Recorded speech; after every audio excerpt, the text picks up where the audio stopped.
All right, now the broadcast is live. Good afternoon, everyone. Thank you for joining us. It's another of the LinkedIn Live series, and this time on a topic that's not only near and dear to my heart, but with people who are near and dear to my heart. We're going to have a conversation about addressing racism in America's financial system.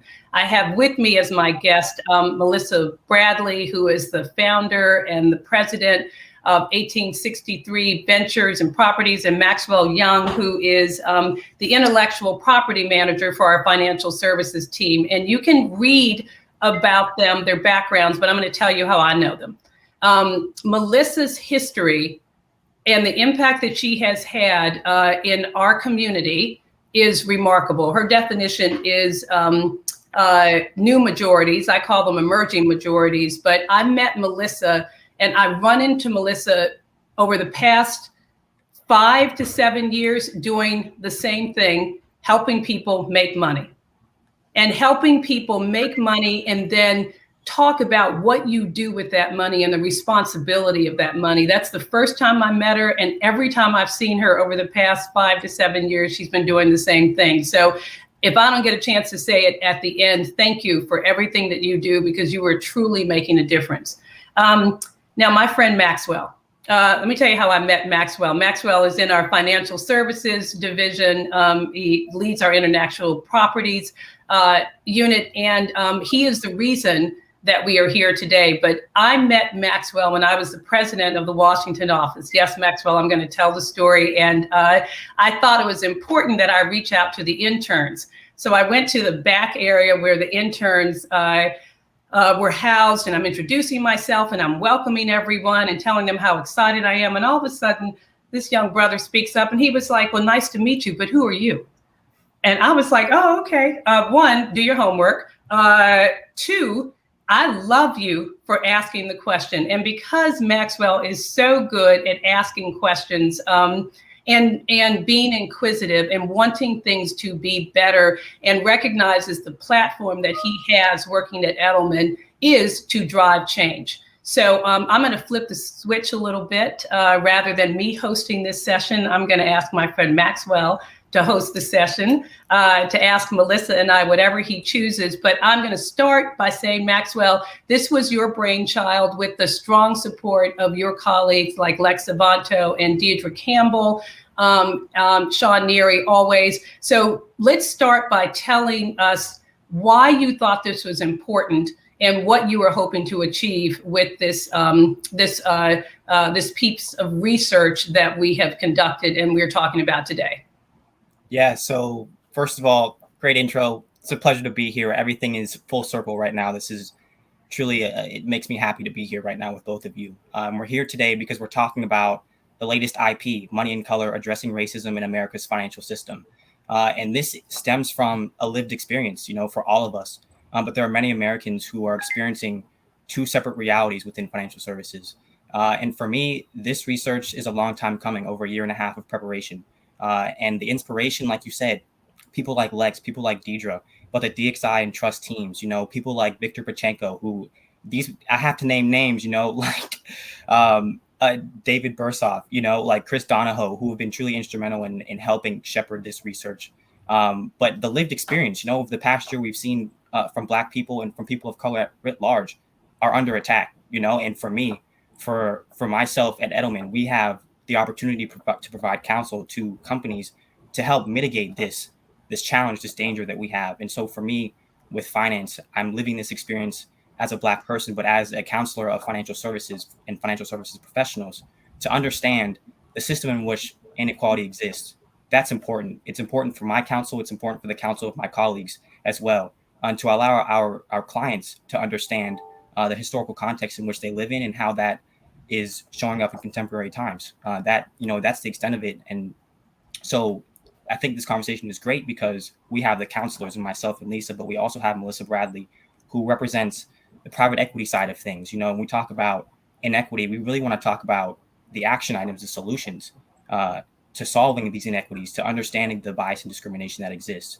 And so this conversation, for me, it's dual-sided. I first want to understand your perspectives around the inequity that exists, but also the solutions, and the solutions that 1863 Ventures, Melissa, is very much involved with, and very much going to be involved with us and Edelman working together. So first, we have to understand the psychological barriers, the historical context. I'd like you both, again, talking about the lived experience, talk about where these barriers are showing up within financial services from the private equity side, Melissa, and even from the veteran counsel that you've been giving, Lisa. Melissa, please. So first, let me just say thank you. I want to start to answer that question when you say about the personal side. I got interested in money because it was something I didn't have, but saw a lot of. My mom was 40 years old when I was born. My father died of a massive heart attack when I was 3 months old. She was a single parent. She had dropped out of college to take care of her grandmother who was dying. And so she didn't have a big time corporate job. And when it came time to raise me, she knew and thought I needed to not be going to public school because there were metal detectors back then, but she wanted me to go to private school. So she cleaned wealthy people's homes on the weekends so I could go to school. And then I went to this private school where I was bused and everybody else was driving their fancy cars. And so I think it's important because for many people like me, right, we get into this world of venture and investing in private equity because for so long we have tried to figure out, why don't I have that? And that's really what drove me to be a finance major and keep going, is I could not understand. It was not intellect. It was not capacity. It was not who our friends were, that I didn't have what those kids had. So I do think that it's important to state that, because when you think about any of the asset classes, you don't see a lot of Black and brown people there. It is the few that get through because it is a regulated industry. It is one that is typically, you succeed with a great pedigree. And we know, because of just the basics that your study showed, lots of families don't have those resources to get their young people on that track. And so on the supply side of capital, there's just not a lot of us, because we don't go into finance, we don't get into these big firms, and we don't advance up where we have the pedigree to be able to have our own funds. And I do not take that for granted. And I think on the demand side, we see a lot of folks looking for that. But, you mentioned the distinction, right? Private equity is looking for companies that are several millions of dollars already. And we know that a lot of Black businesses can't get there. I have the privilege to be a professor at Georgetown, and research I did 3 years ago said it cost $250,000 more for a Black entrepreneur to start the same exact business as their white peer. So imagine if we get no money, we're already negative 250. Our trajectory of getting to be $1 million, forget $100 million business, isn't there. And so I think on the supply side, we don't see a lot of people in private equity because we can't get our businesses to be that high because of many of the things that you highlighted in the report, which is fear of rejection and just blatant racism in the system. Yeah. Let me talk about the key findings of the report as I respond to what Melissa said in your question, Maxwell. One, first of all, there's no surprises here, except for the intensity and the fact that we continue in this space. But it is one, there is bias in the system, that communities of color, emerging majorities, Black people, Black Americans, AAPI, Latinx, feel discrimination in every aspect of the financial sector, whether it is insurance, credit cards, mortgage, whatever. They feel that there is systemic bias against them. First one. Two, regardless of your income level, particularly for African Americans, regardless of your income level, the bias and the discrimination and the barriers still exist. People are so comfortable, in some of our earlier research, we asked the question of is it systems that are racist or are they people? And there was almost a split, but it was a little bit more said it's people, it's not systems, but people make up systems. So it's both. And it's very, very clear, which is why the side hustle is so real for so many African Americans, that regardless of your income, and sometimes we try to fall back, is it race or class? It's race, friends. Class is always a part of it, but race is real. Third key finding about this was the toll that it takes. The toll that it takes on people. Our Latinx brothers and sisters, 59% said, I'm embarrassed when I talk about money. It makes me so uncomfortable to talk about money. And Melissa, as you and Maxwell know, if you can't talk about money, you can't make money and you can't invest money. So you have to be comfortable talking about money. Community members also said, I feel like mental weight about this. I feel mental weight about this. And, we spent a lot of time, and hope I would continue to talk about mental illness and the impact that it has on our everyday. But like, people feel that, and it has an impact on them. And the third piece, and this is the one that is so, I don't know, they're all disturbing, but the one that bothers me the most from a practical matter is, in the absence of fair treatment, people are like, but I got to put my money somewhere. So that's where you see the influx of payday lending, of pawn shops, of people keeping their money in their own homes. And that's a real problem. So those are the key findings. And I know we're going to talk about solutions, but they are all, none of them are insurmountable, but it will require a sea change and culture change.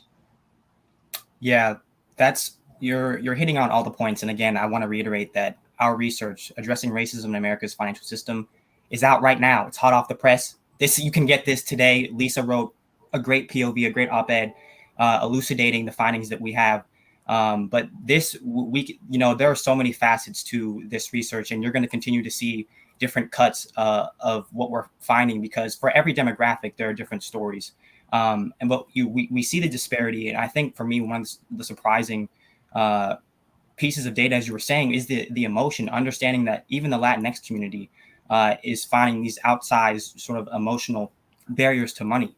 And as we talk about solutions, and I want to go back to this community mindset, because when we talk about the barriers of finance, we talk about traditional markers of credit and this value. And we understand that is where the multicultural communities are lagging, as far as inheritance, as far as homeownership. But where we find value, and what we found in our survey, is this community orientation around money. The fact that when we look at small businesses, people who are considering opening a small business, we asked our respondents if they would be likely to support the small business of a family member, whether that be working as an employee or whether that be with a financial investment.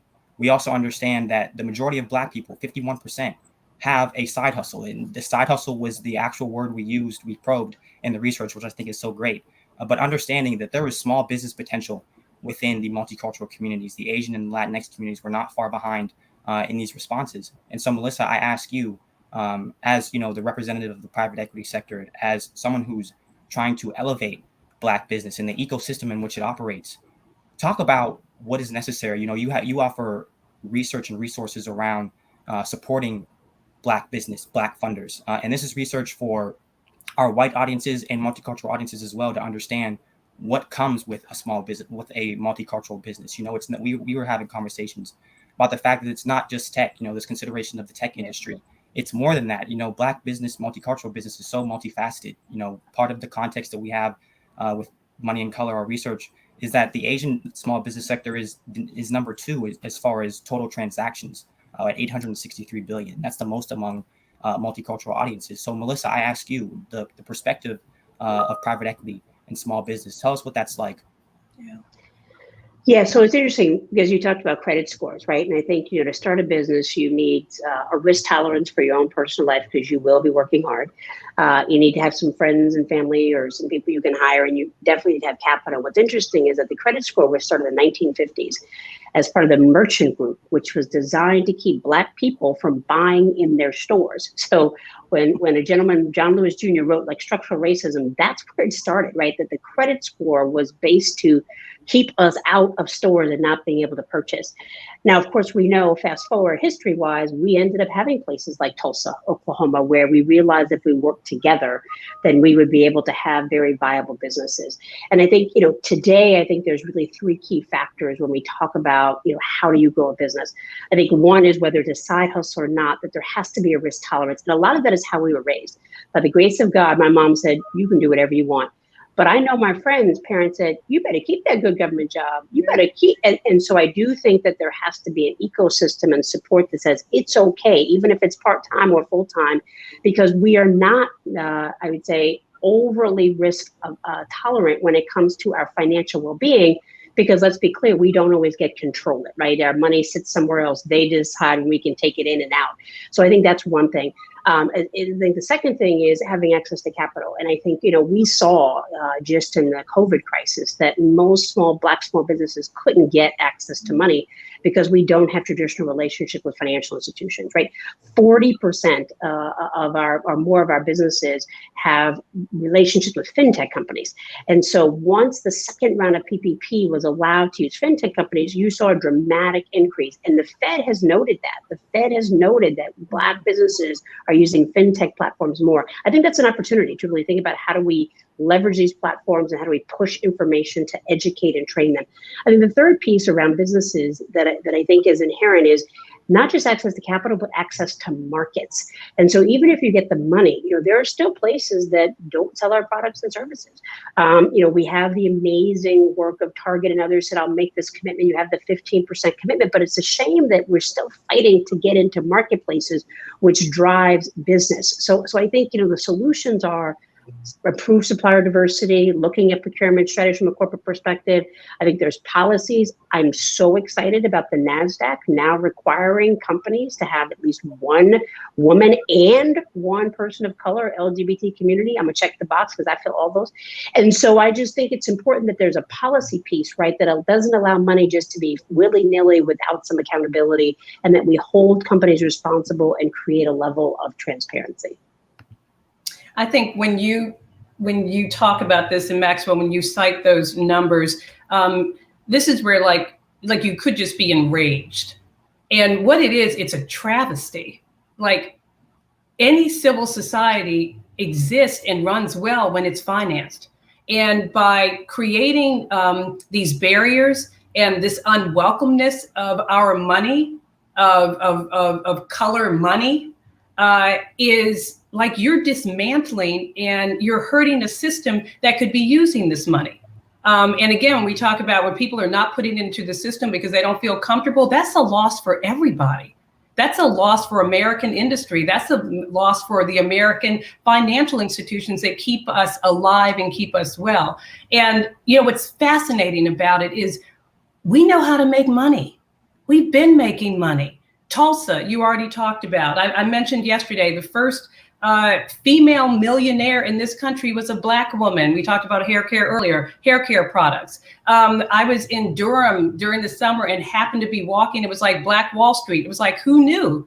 Because that community, like so many others, so we have been making money hand over fist for years, for generations, but clearly there is something wrong when there is a miss, because that money is not being passed down, the inheritance is not there, we don't have legacy resources, and it's not us. It's what it's like, it's you, not me. No, it's not us. And it's these institutions that are losing out, and the fact that it is obviously very, very wrong. Yeah, and so to me, when you're talking about the institution, when you talk about the resilience of the multicultural communities that sort of in step with the barriers, we're talking about solutions that are collaborative in nature. And so the first question that I want to ask, talking to two Black women is who are in power to make change. How do we have these conversations in white spaces, with traditionally white audiences, with traditional white executives, privately white spaces, interacting with investors, Melissa, who are white, wanting to invest within Black businesses? These are the kind of exchanges that we need to have. This is how this mitigates the cultural competency that is lacking when you have these sort of cross-cultural collaborations. No, I think you're right. I wish there were more places and spaces for us to be and feel safe. I cannot tell you the majority of our entrepreneurs in the program are Black women. And so many of them, when we say, well, who knows? They're like, nobody knows I'm doing this, because there isn't a level of safety. And so I will say, by the grace of age, gray hair, and a attitude that says, I don't care, I say whatever I can, where I can, and recognize that it's not just about me, but it's other people. And so I do think that for Black women in particular, Black people, we need to either find the spaces or find allies who have the privilege, like Lisa or you or me, who can have these conversations and take them to the right people. I think we also need to have the conversations amongst ourselves, right? I think there's going to be a reality that we can ask for things, but it has to be quantitative. I mean, I think one of the most cited reports that I've heard from anybody with respect to race was the cost of racism of $16 trillion by city, which is why I'm so excited about your report, because the conversation doesn't move unless there is a combination of anecdotal evidence and real factual data. And so I think we need more of that. We need more data. So I'm hoping you do more, Edelman does more, to really put this to put the myths to bed, to say, like, this is what's happening, and to provide a pathway forward. And I think the other piece is that we need white people to have conversations on their own. We need them. We need allyship. We need them and those who understand this to be able to sit in a space and say, hey, this is not right. Because let's be clear, these are uncomfortable. They're hard. People are going to be offended. People are going to be defensive. And those are all the things we cannot have. And that's where data allows factual conversations that ideally are less contentious and less personal, and just like, hey, if we care about the country, what are we going to do? And it's why I love emerging majority. We use new majority. People were offended by that term, and I said, why? Look at the data. Yeah. We are about to be in charge. We are the fastest growing businesses. There's been a 40% decline of white entrepreneurs. So, like, I'm just stating the facts. And as soon as I say it, people go, oh. And it just diffuses, I think, the anger and fear that exists around these conversations. Maxwell, I will co-sign on everything that Melissa just said. And then, I guess my answer is we're doing it now. We're creating forums. We're developing IPs. As I think everybody knows, this is the 9th maybe in a series of pieces of research that we have commissioned to look at these issues. 1, 2, our job, the reason I come to work every day is because we have the opportunity and the responsibility to advise our clients, those in the financial sector and otherwise, about the opportunities that exist and what they are missing. And so some people say it's wrong. I'm like, yes, it's wrong, but it's also stupid. It's also stupid to not. And so I try to believe that in our heart of hearts as people, that when we have correct information, when it is presented in a straightforward and honest and agenda-free, bad agenda-free format, and you can get people to listen. And we've all been in rooms where, and Melissa, I think I've been in a couple of rooms with you where I've heard you tell the story, and then you see people say, oh yeah, okay, I get it. Tell me more. And then you bring them in. And it's like, either be brought in or be left behind. It's up to you. Either come in or be left behind, because this is the way that we are moving in communities of color. We know how to make money. Given the opportunities, we can invest that money, and we can grow that money, and we can put that money back into the ecosystem so that everybody benefits from it. That's right. And I would just echo that.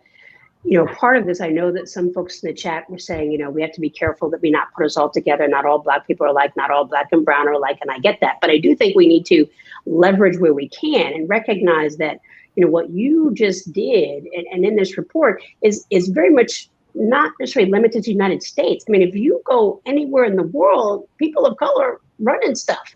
And I'm not just talking about the continent of Africa. So, I do think, this is an opportunity for not just us to be thinking about a national context, which is important, but to think about if we can resolve these issues, the power that we'd have with international connections.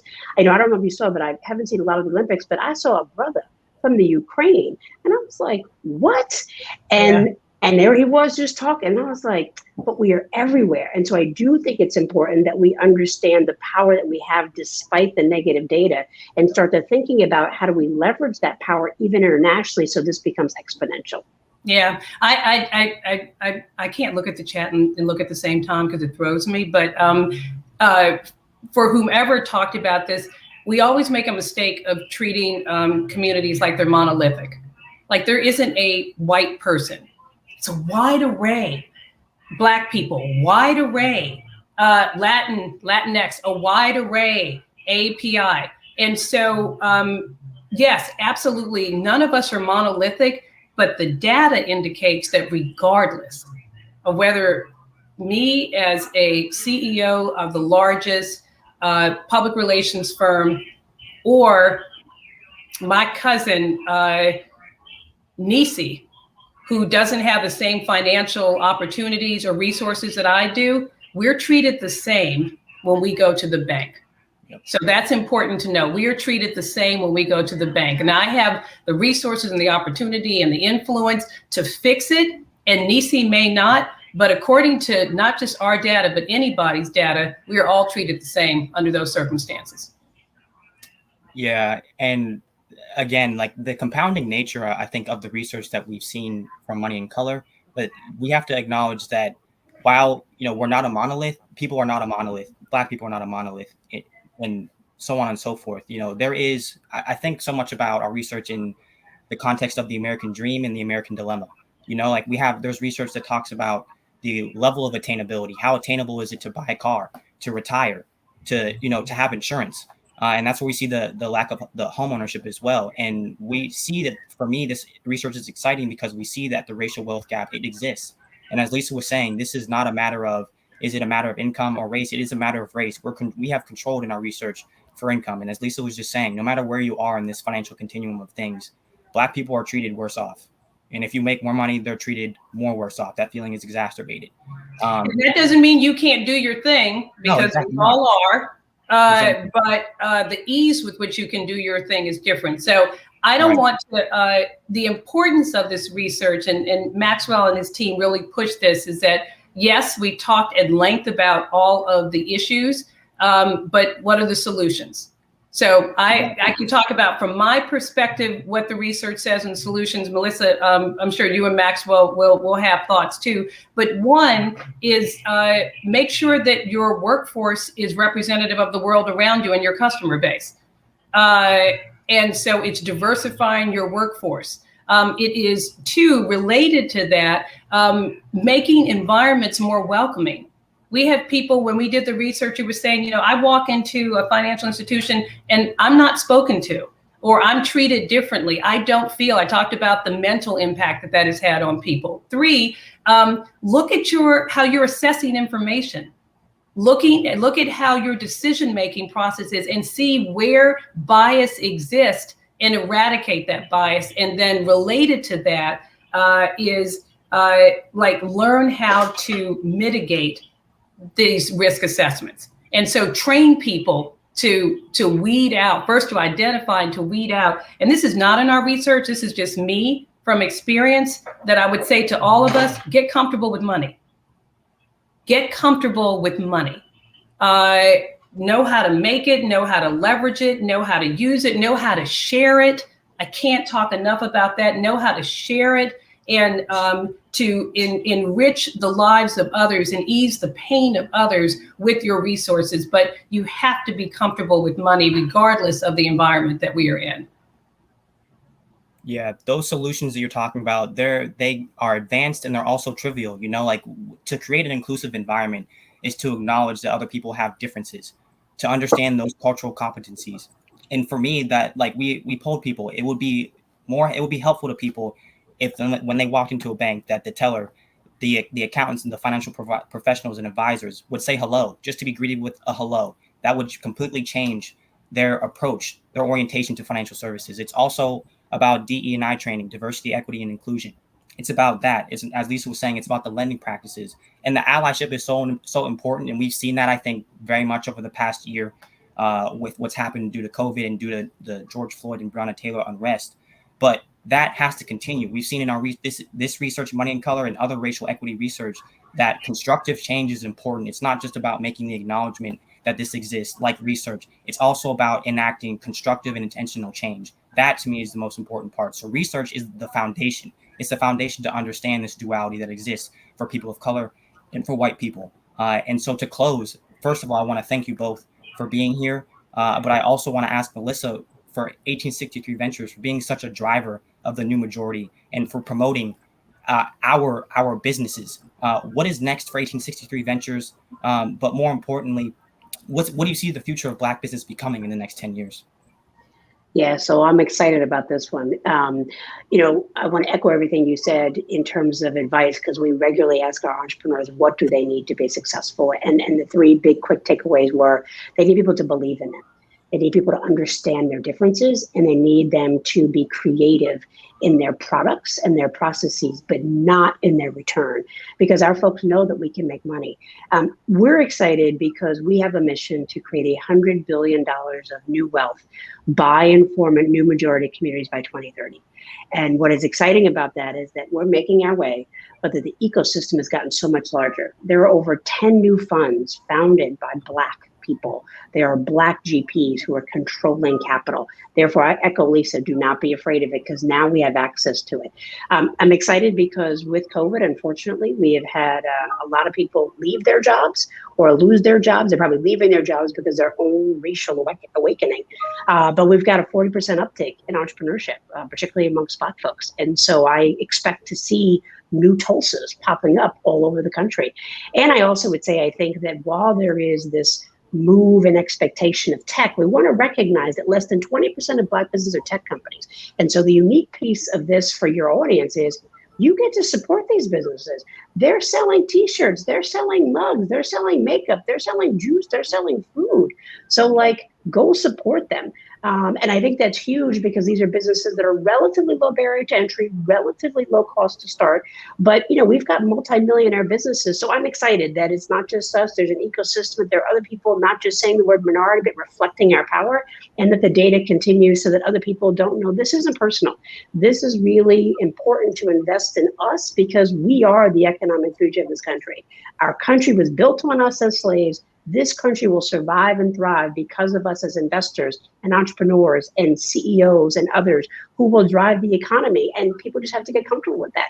There's one last thing. There's a great statistician who said, in order to be profitable, you must be comfortable with being uncomfortable. And this is that moment.